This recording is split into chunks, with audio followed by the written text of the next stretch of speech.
آیت نمبر 54 سورہ الفرقان، 19واں پارہ، سورہ الفرقان، آیت نمبر 54 اور صفحہ نمبر 329۔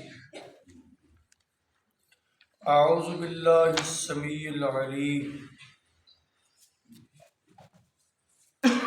من الشیطان الرجیم، بسم اللہ الرحمن الرحیم۔ وَهُوَ الَّذِي خَلَقَ مِنَ الْمَاءِ بَشَرًا فَجَعَلَهُ نَسَبًا وَصِهْرًا وَكَانَ رَبُّكَ قَدِيرًا۔ صدق اللہ العظیم۔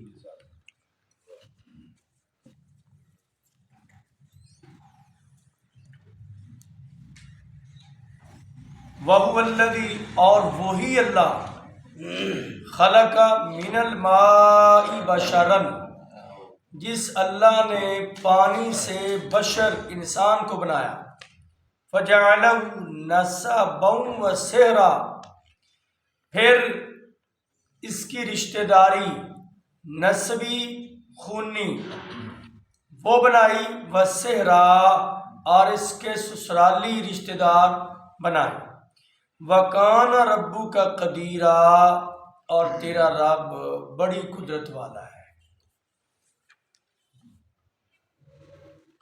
اور اللہ وہ ذات ہے جس اللہ نے انسان کو پانی سے بنایا اور پھر اس کی نسبی رشتہ داری، سسرال والی رشتہ داری بنائی، وَكَانَ رَبُّكَ قَدِيرًا، اور تیرا رب ہر چیز پر قادر ہے، بڑی قدرت والا ہے۔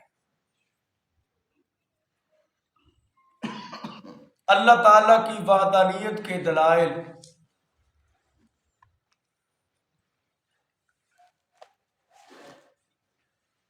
کہ اللہ تعالیٰ عبادت کے لائق ہے، ریاضت کے لائق ہے، وہی مشکل کشا ہے، وہی حاجت روا ہے، وہی لجپال ہے، وہی بگڑی بنانے والا ہے، اولاد دینے والا، زندگی موت و حیات کا مالک، صرف اللہ ہی ان اوصاف سے متصف ہے، اللہ کے علاوہ اور کوئی نہیں۔ کیوں نہیں؟ وہ دلائل دیے جا رہے ہیں، اور اس آیت میں تو اللہ نے بالکل کھلے الفاظ سے کہہ دیا کہ کان ربک قدیرا، تیرا رب قدرت والا ہے، اور کوئی نہیں۔ یہاں ایک مسئلہ جو بڑا عام سمجھ آنے والا ہے وہ یہ ہے کہ انسان کی تخلیق پانی سے ہوئی۔ بنیادی طور پر اللہ نے مٹی سے بنایا ہمارے باپ کو، وہی اصل ہے ہماری۔ پھر اس کے بعد سلسلہ انسانوں کا وہ یہ شادی کے ذریعے چلا دیا، اور اسی کو اللہ نے یہاں ذکر کیا کہ انسانوں کو اللہ تعالیٰ نے، بشر کو پانی سے بنایا۔ پانی سے مراد خاص پانی۔ اور یہاں ذکر کرنے کا مقصد یہ ہے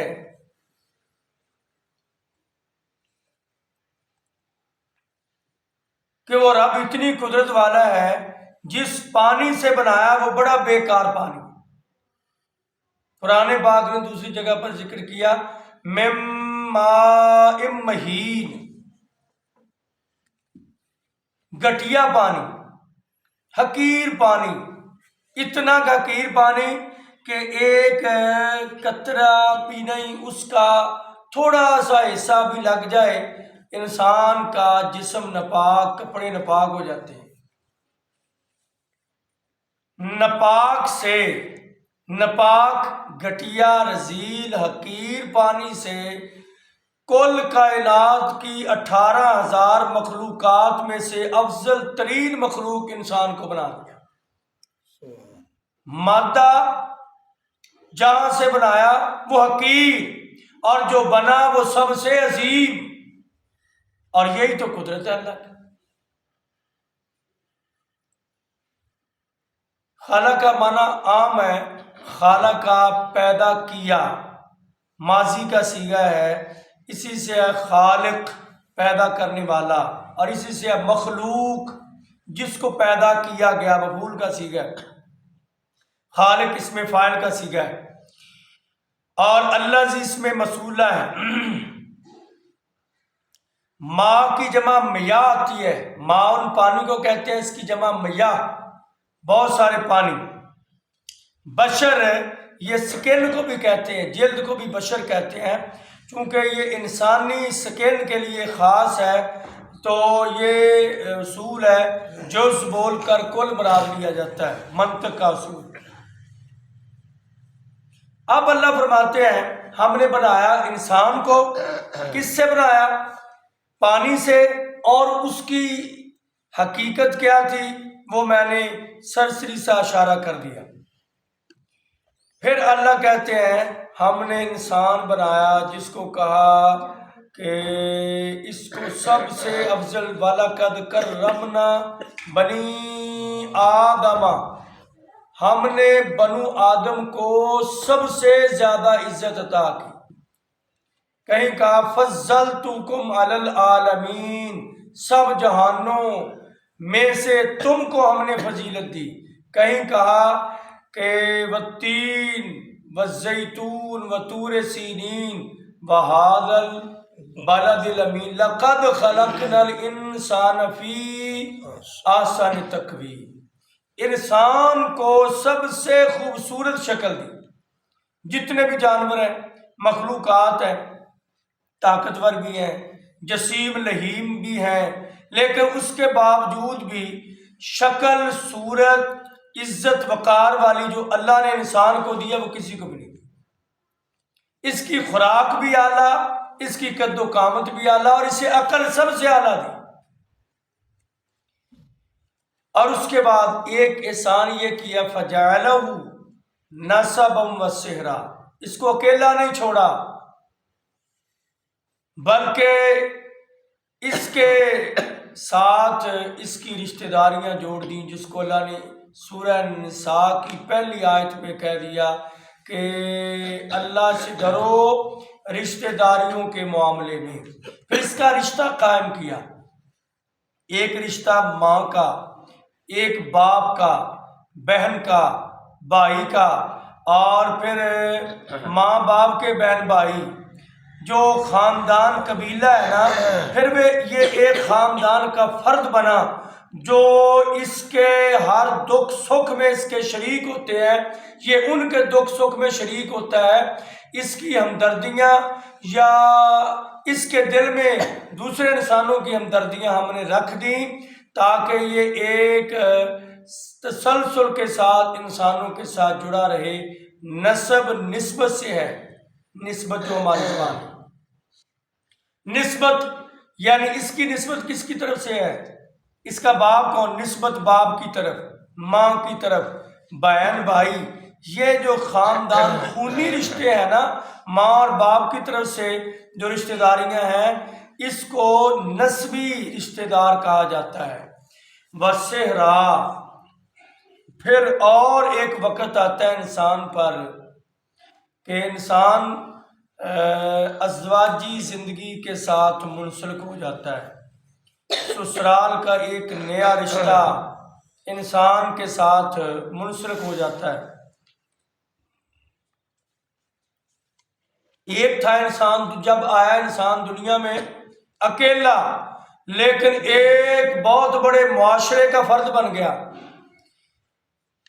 اب اس کو اللہ تعالیٰ نے عزت مقام دیا. پھر آگے ایک اور رشتہ سسرالی کا، اور جناب محمد رسول اللہ صلی اللہ علیہ وسلم نے فرمایا یحرم من الرضاء ما یحرم من النسب، جو نسبی خاندانی خونی رشتہ ہے نا، ایسے ہی رشتہ دودھ کا بھی ہے ایک، جو تعلق خون کے رشتے میں ہے، کچھ نکاح یعنی سکی بہن سے، پھپھی سے، خالہ سے ہے نا رشتے جن سے نکاح جائز، ایسے ہی رشتہ داریاں دودھ والی بھی ہے۔ جیسے ماں کا احترام ہے، دودھ والی ماں کا بھی احترام ہے، باپ کا احترام ہے، دودھ والے باپ کا بھی احترام ہے۔ تو یہ ایک معاشرے کے آداب سکھائے اس کو، جیسے الرحمن، رحمان کون ہے؟ علم القرآن، جس رحمان نے انسان کو بنایا ہی نہیں بلکہ اس کو اللہ پاک نے خود تعلیم دی ہے قرآن کی۔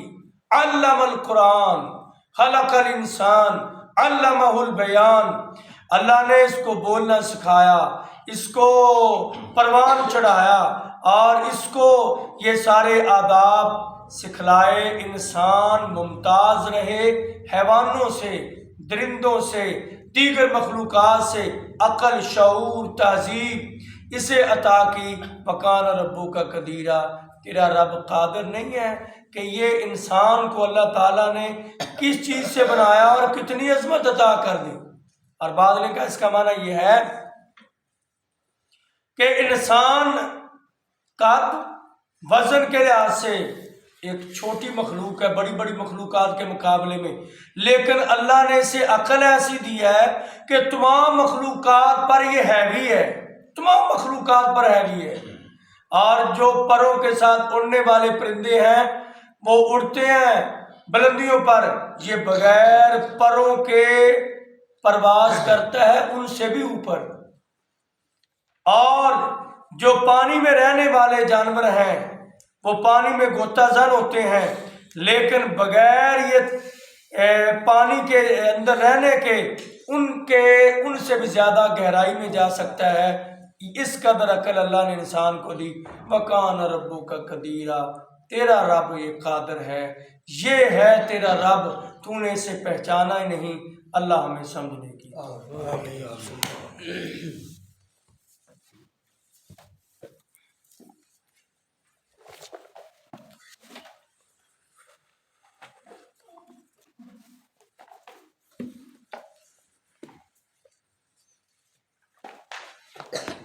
یہ صفحہ نمبر 824 ہے پرانے ایڈیشن پہ، حدیث کا نمبر ہے 1600، یہ 80 ہے یا 81؟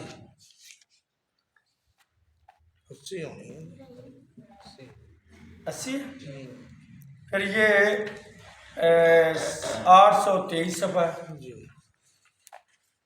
باب قولہ، اللہ تعالیٰ کا ارشاد، ربنا اننا سمعنا منادیا ینادی للایمان، اے ہمارے رب، ہم نے ندا کرنے والے کی منادی کو سنا جو ایمان کے لیے منادی کر رہا۔ صفحہ 823 اینڈ پہ، حدثنا قتیبۃ بن سعید عن مالک عن ابی مخرمہ بن سلیمان عن قریب مولا ابن عباس ان ابن عباس رضی اللہ عنہما اخبرہ ان بات عند میمونۃ زوج النبی صلی اللہ علیہ وسلم وہی خالتہ، سیدنا عبداللہ ابن عباس اپنی خالہ سیدہ میمونہ کے ہاں رات گزاری۔